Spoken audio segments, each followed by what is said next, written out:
YouTube නාලිකාවට මම මේ දුවල පුතාගේ තමත් ආදරයෙන් පිළිගන්නවා. අද අපි අලුත් පාඩමකටයි සැරසෙන්නේ. තුන ශ්‍රේණියේ දරුවන්ට බෙදීම සංකීර්ණ ඡන්ද කර්මයක් වෙලා තියෙනවා. ඒක කොහොමද අපි සරලව නිවැරදිව කොහොමද බෙදීම ඉගෙන ගන්න කියලා. දුවේ අපි ඉස්සෙල්ලාම 20 දක්වා සංඛ්‍යාවක් ඉතුරු නැතුව බෙදීම තමයි අපි පළවෙනි පියවර වෙන්නේ. ඉතින්දී අපි තෝරගන්නේ ඉරට්ටේ සංඛ්‍යා 20 දක්වා තියෙන. අපි බලමු කොහොමද ඉස්සෙල්ලාම පළවෙනි පියවරට යන්නේ බෙදීම. ඒකට අපි කියනවා සම බෙදීම කියලා. සම බෙදීමේදී අපි ගණක හෝ යම්කිසි ද්‍රව්‍යයක් 2 4 6 8 10 12 14 16 18 20 දක්වා කොහොමද සම බෙදන්නේ කියලා මම දුවල පුතාට දැන් හුරු කරලා කියලා දෙන්න හදන්නේ. අපි බෙදීම පටන් ගන්නේ දුවේ පුතේ 2 සිට 20 දක්වා සංඛ්‍යාවල ඉතුරු නැතුව බෙදෙන සංඛ්‍යා අරගෙන. ඒ කියන්නේ ඉරට්ටේ සංඛ්‍යා ටික අරගෙන ඒව තමයි අපි සම බෙදන්නේ. ඉතින් 2 4 6 8 10 12 14 16 18 20 කියන සංඛ්‍යා එකින් එක අරගෙන අපි ඉතුරු නැතුව බෙදන්නේ කොහොමද කියලා මම දුවල පුතාලට උගන්වනවා. දැන් බලන්න දුවල පුතාලා මේ ලියලා තියෙන්නේ යම් ද්‍රව්‍ය සංඛ්‍යාවක් සමව බෙදමු. සමව බෙදමු කියනකොට අපි හැමතිස්සෙම බෙදන්නේ දෙන්නටයි වෙන්නේ. එතකොට මම මේ වගුවක් ගහලා තියෙනවා. මේ වගුව බලමු අපි මේක දාමු අපි ද්‍රව්‍ය මොනවා හරි ද්‍රව්‍යයක්. ද්‍රව්‍ය ඒට බීට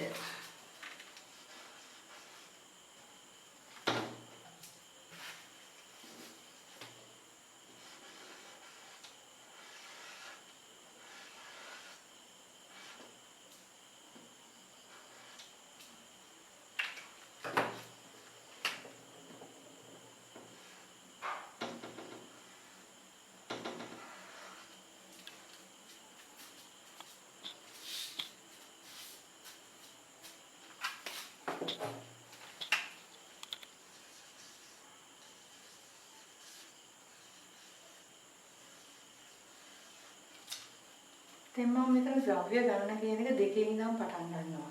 මොන බලන්න පිට මම අදිනවා මෙතන ගණක දෙකක්. මේ ආකාරයට ගණක දෙකක් අදිනවා. කාටද බෙදන්නේ? A ට සහ B ට. කී දෙනෙක් ඉන්නවද මෙතන? දෙන්නෙක් ඉන්නවා. උள்ள මම දැන් A ටයි B ටයි මේ ගණක දෙක සමව බෙදනවා. මම මෙතනින් ලියනවා A මෙතනින් ලියනවා B. දැන් මම බෙදනවා. බෙදනකොට බලන්න පුතාලා දුවල මොකද වෙන්නේ කියලා මේකට මෙයාට එකක් යනවා මෙයාට එකක් යනවා එක්කෙනෙකුට ලැබෙන්නේ එකයි එක්කෙනෙකුට ලැබෙන්නේ එකයි දෙකක් තිබුණා දෙන්නෙකුට සමව බෙදුවා අපි හැමතිස්සෙම බලන්නේ එක්කෙනෙකුට කීයක් යනවාද කියලා එක්කෙනෙකුට ලැබෙන්නේ එකයි එහෙනම් දුවල පුතාලට දැන් මේ සංකල්පය ඔළුවට එන්න ඕනේ බෙදනකොට ගොඩ අඩු වෙනවා අන්න ඒක තමයි තාමත්ම වැදගත් වෙන්නේ. සමහර දරුවෝ බෙදනකොට මොකද්ද කරන්නේ? ගුණ කරනවා. බෙදනකොට හැම තිස්සෙම අඩු වෙනවා. දැන් අපි පුංචි උදාහරණයක් ගනිමු.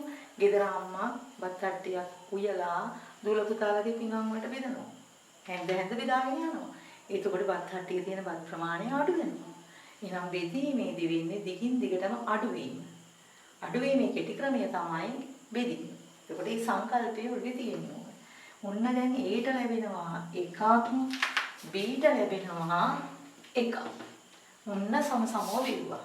මෙයාට එකයි මෙයාට එකයි හැමතිස්සෙම මෙහෙම දෙන්නවා. ඊළඟට අපි තව දාමු ගණක. එමිටර් ගණක දෙකයි. මම කිව්වා සමව බෙදීමේදී ඉතුරු නැතුව බෙදෙන සංඛ්‍යා තමයි අපි ඉස්සෙල්ලාම බෙදන්නේ. ඊළඟට ඉතුරු නැතුව බෙදන්න තියෙන්නේ අපිට 4.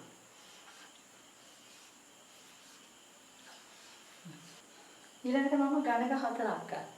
මෙන්න කාටද බෙදන්නේ? Aට සහ Bට. මෙන්න මම A ලිව්වා මෙතන. මෙන්න B ලිව්වා මෙතන. දැන් ඉස්සෙල්ලාම මම එක ගණකයක් දෙනවා Aට. එතකොටම දෙන්න ඕන මෙයාට. නැත්නම් දන්නෝනේ යා. අකමැති යා තරහ වෙනවනේ ඒ නිසා යාට දුන්නා. ඊළඟට බෙදන්න පටන් ගත්ත Aට නිසා ආයෙමත් Aට එකක් දෙනවා. Bට එකක් දෙනවා. එතකොට 4ක් දෙන්නෙකුට බෙදුවාම හැමතිස්සෙම එක්කෙනෙකුට ලැබෙන්නේ ගණක 2. එහෙනම් 4 දෙන්නෙකුට බෙදුවම Aට 2යි Bට 2යි එක්කෙනෙකුට ලැබෙන්නේ 2යි. දැන් මේක දැන් දුල පුතාලට මම උත්තරෙත් මෙතන දාමු. දැන් මම ඉන්න මේ ගණකාව ඉන්නේ නෑ. දුල පුතාව දන්නවා. අපි ඉලක්කම් භාවිත කරමින් හදමු. 2යි. මෙයාට 2යි. ඊළඟට දෙකෙන් ඉතුරු නැතුව බෙදෙන සංඛ්‍යාව තමයි 20 දක්වා තියෙන සංඛ්‍යාවල 6 කියන සංඛ්‍යාව. 6. දැන් අපි 6 බෙදමු දෙන්නෙකුට. ඔන්න අපි හදමු බෝල 6ක් ගහමු. මෙතන 2යි 3යි 4යි 5යි 6යි. කවුද ඉන්නේ? A B. ඔන්න මම දැන් සමසමව බෙදමු. Aට 1යි Bට 1යි. Aට 1යි Bට 1යි. Aට 1යි Bට 1යි. දුලපතාල කියන්න බලන්න දැන් 6ක් දෙන්නෙකුට සමසමව බෙදුවම එක්කෙනෙකුට කීයක්ද ලැබෙන්නේ? මේ තියෙන එක්කෙනෙකුට ලැබෙන ප්‍රමාණය 3යි. එහෙනම් 6ක් සමසමව බෙදුවම මෙයාට 3යි මෙයාට 3යි. ඊළඟට බලමු අපි 8ක් සමසමව බෙදුවම 8. ඊළඟට තියෙන සංඛ්‍යාව දෙකෙන් බෙදෙන ඉතුරු නැතුව බෙදෙන සංඛ්‍යාව 8. ඔන්න බෙදමු අපි 8. අපි හිතමු මෙන්න 8 1 2 3 4 5 6 7 8. කාටද බෙදන්නේ? Aට සහ Bට. මෙන්න A මෙන්න B. දැන් සමසමව බෙදමු. මෙයාට එකක් දෙනකොටම මෙයාටත් එකක් දෙන්න ඕන. ඊළඟට මෙයාට එකක් දෙනකොටම මෙයාටත් එකක් දෙන්න ඕන. මෙයාට එකක් දුන්නා මෙයාට එකයි. මෙයාට එකක් දුන්නා මෙයාට එකක් දුන්නා. එක්කෙනෙකුට ලැබෙන ප්‍රමාණය 1යි 2යි 3යි 4යි. එක්කෙනෙකුට ලැබෙනවා 8ක් සමසමව දෙන්නෙකුට බෙදුවාම එක්කෙනෙකුට ලැබෙනවා 4යි. 4යි. ඊළඟට තියෙන සංඛ්‍යාව තමයි 10. අපි 10 කියන සංඛ්‍යාව ගන්නවා.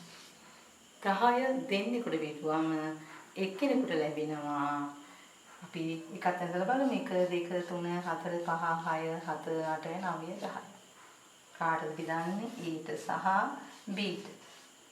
ඔන්න සමසමව බෙදුවා. සමසමව කියන්නේ මෙයාට එකක් දෙනකොටම මෙයාටත් එකක් දෙන්න ඕන. මෙයාට එකක් දෙනකොටම මෙයාටත් එකක් දෙන්න ඕන. මෙයාට 1යි මෙයාට 1යි මෙයාට 1යි මෙයාට 1යි මෙයාට 1යි මෙයාට 1යි. දැන් එක්කෙනෙකුට ලැබෙන ප්‍රමාණය 1යි 2යි 3යි 4යි 5යි. මෙයාට 10 බෙදුවා මෙයාට 5යි මෙයාට 5යි.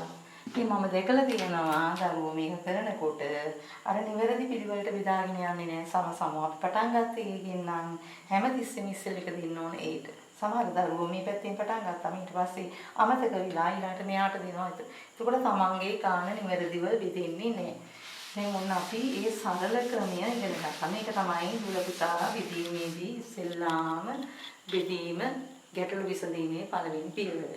අපි ඊළඟට යනවා ගැටළු විසඳීමේ දෙවෙනි පියවර දීර්ඝ ක්‍රමයට.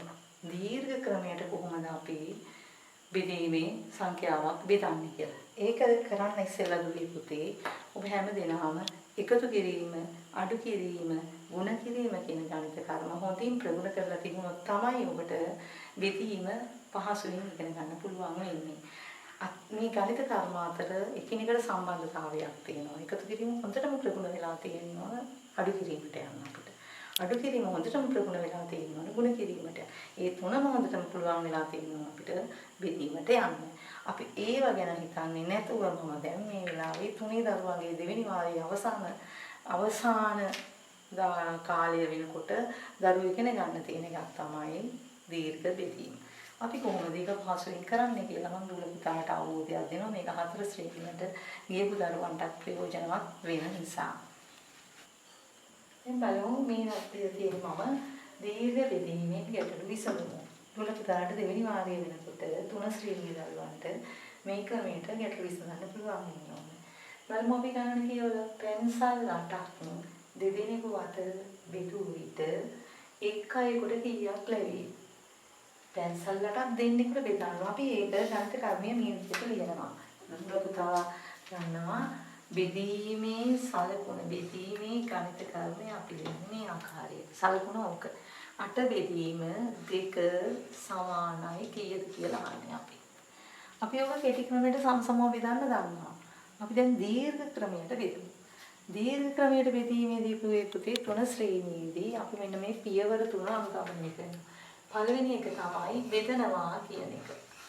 බෙදනවා.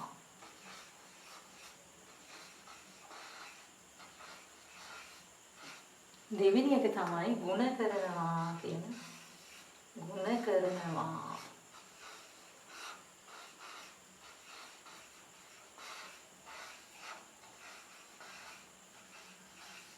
තුන්වෙනි පියවරේදී අපි කරන්නේ අඩු කරනවා. මේ ක්‍රමයට මේ බෙදීම කරගෙන යන්න හරියම පහසුයි. මේ පියවර තුන මතක තියාගත්තම හරියම පහසුයි බෙදීම. දැන් මෙහෙම තියෙන මේ එක අපි කියනවා කෙටි බෙදීම කියලා. අපි ඔබ දීර්ඝ බෙදීමේ ආකාරයට සංකේතය යොදමින් මෙන්න මේ ආකාරයට ලියනවා. 8 තික මේකෙන් අදහස් වෙන්නේ මොනවා හෝ ද්‍රව්‍ය 8ක් තියෙනවා. යා දෙන්නෙකුට බෙදන්නලු.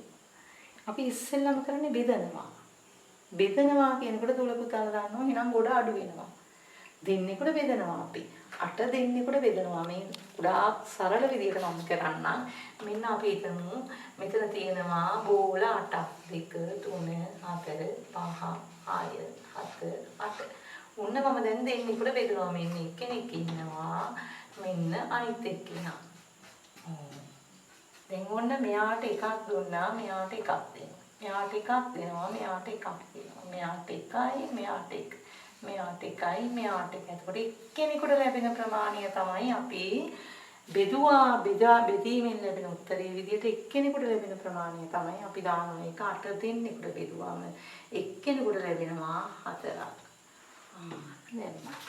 ඔන්න අපි බෙදනවා කියන කාර්යය කරලා ඉවරයි. ඊළඟට දෙවෙනියට තියෙනවා ಗುಣ කරනවා කියන එක.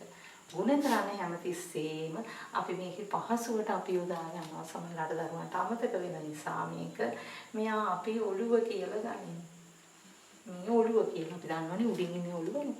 මෙතන තියෙන්නේ අපි බඩ කියලා ගන්නවා. බඩ. බඩයි ඔළුවයි ಗುಣ කරනවා.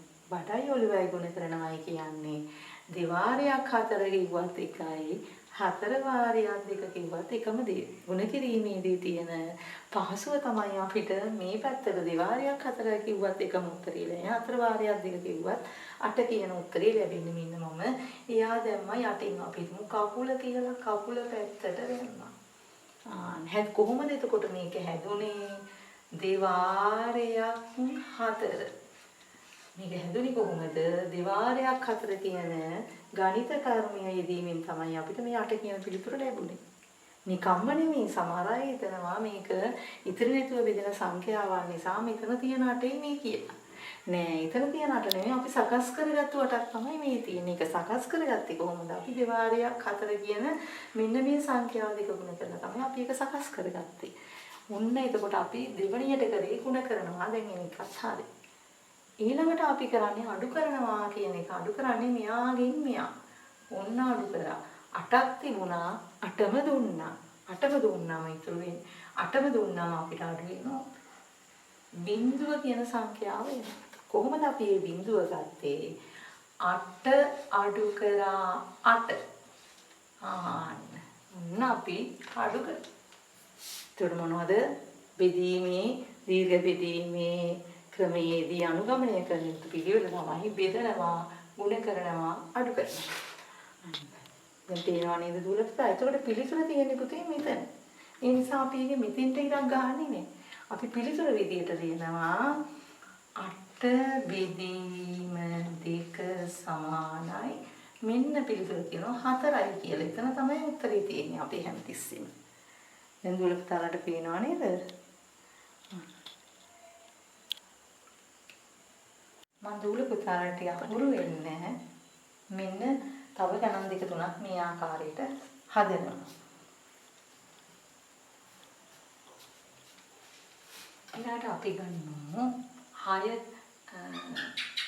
අපි මුලින්ම යමු 4 කියන සංඛ්‍යාව ගන්නවා අපි. 4 කියන සංඛ්‍යාව දෙන්නෙකුට බෙදමු. මොකද එතකොට පුතේ පළවෙනි පියවර වෙන්නේ බෙදනවා.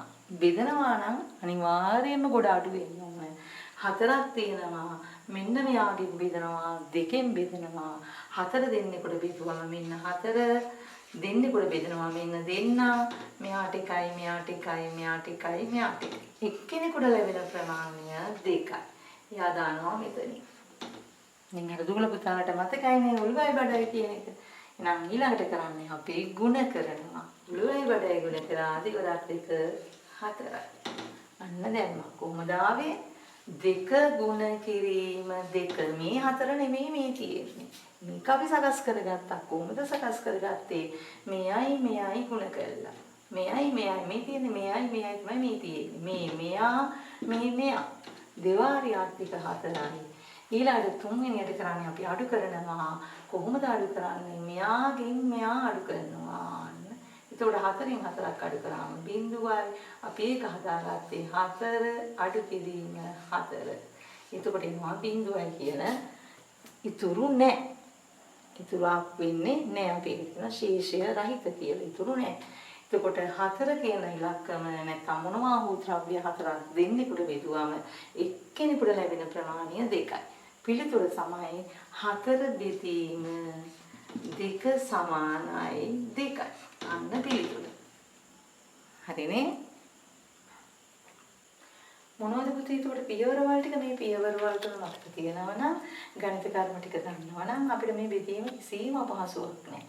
බෙදනවා, ගුණ කරනවා, අඩු කරනවා. බෙදනවා, ගුණ කරනවා, අඩු කරනවා. ඕක හරියට මාන්තරයක් වගේ අපිට කිය කරන්න පුළුවන්. බෙදනවා, ගුණ කරනවා, අඩු කරනවා. ඒ මම දැකපු තැන තමයි සමහර දරුවෝ මෙන්න මෙතන මේ ස්ථානයේ වරද්ද ගන්නවා. සමහර දරුවෝ හිතනවා මේකම තමයි මේ තියෙන්නේ කියලා. නෑ, ඒක අපි සකස් කර ගන්න ඕන. සකස් කරගන්නේ කොහොමද?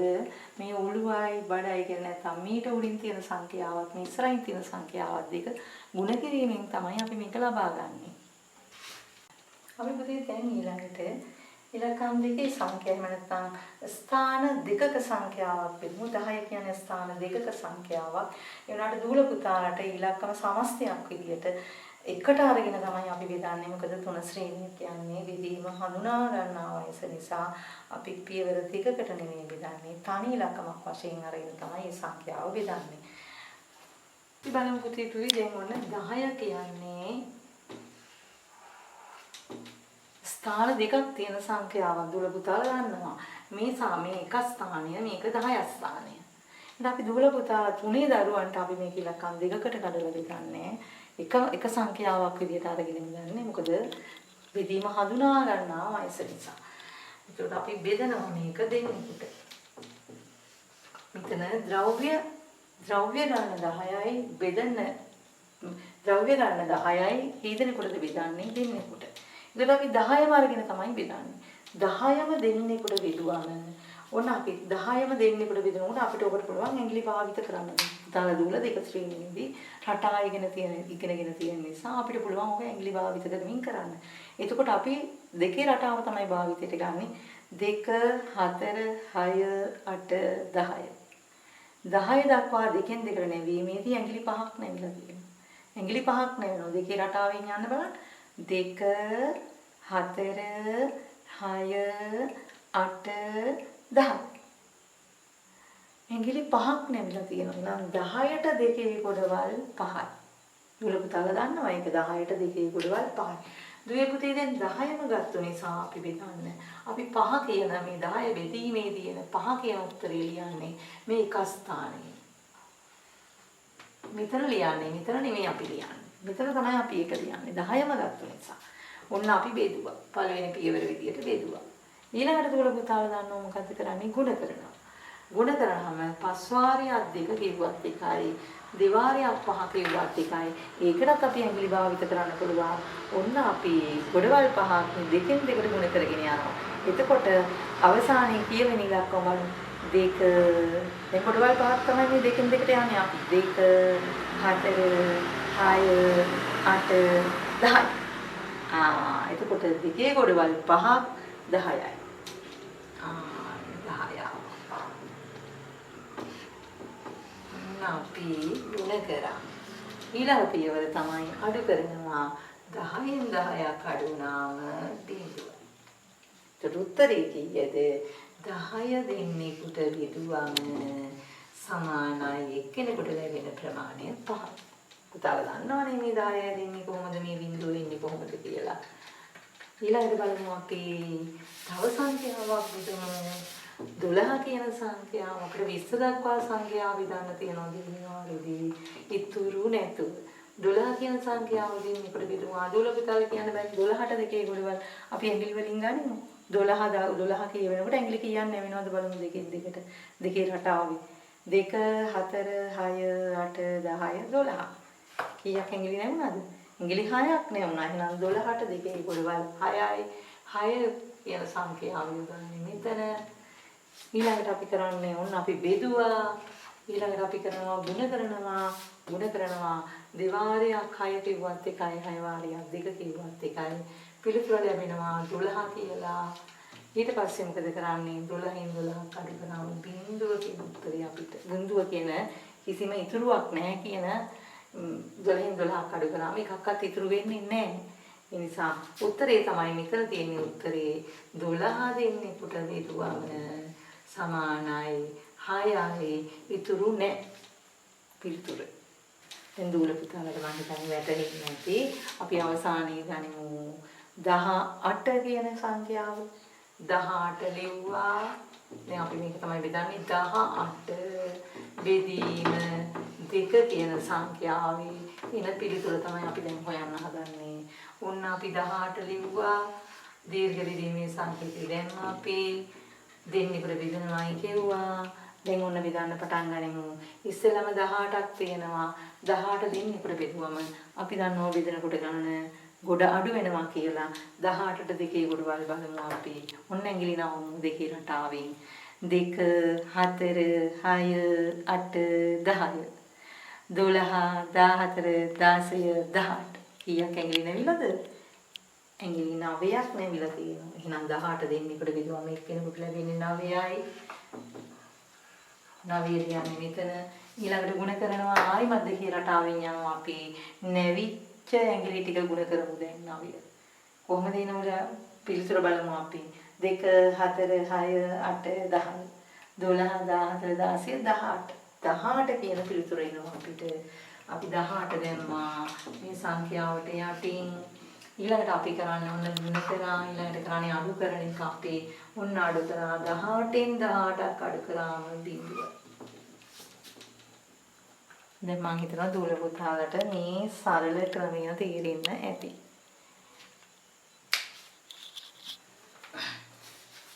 දෙකින් මම හිතනවා දූල පුතාලට මේක දැන් මේ බොහොම සරලයි. මේ පියවරවල තුන මතකයේ තියෙන්න ඕන. අර මම කියපු කලින් කාරණා ඔබට අවධාරණය අවබෝධය තියෙන්න ඕන. එකතු කිරීම හොඳින් කරලා තියෙන්න ඕන. අඩු කිරීම හොඳින් ප්‍රගුණ කරලා තියෙන්න ඕන. ඊළඟට ගුණ කිරීම හොඳින් පුළුවන් වෙලා තියෙන්න ඕන.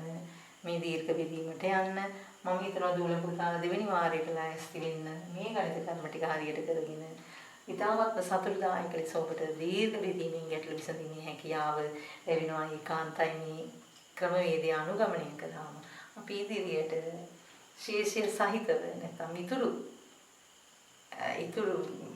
සංඛ්‍යාවක් අඩු කිරීමේදී ඉතුරු වෙන ගණනක් සහිතව බෙදීමේ ක්‍රමය ඔබට පුරුදු කරගන්න අපිට පුළුවන් වේවි මේ ක්‍රම තුලින්.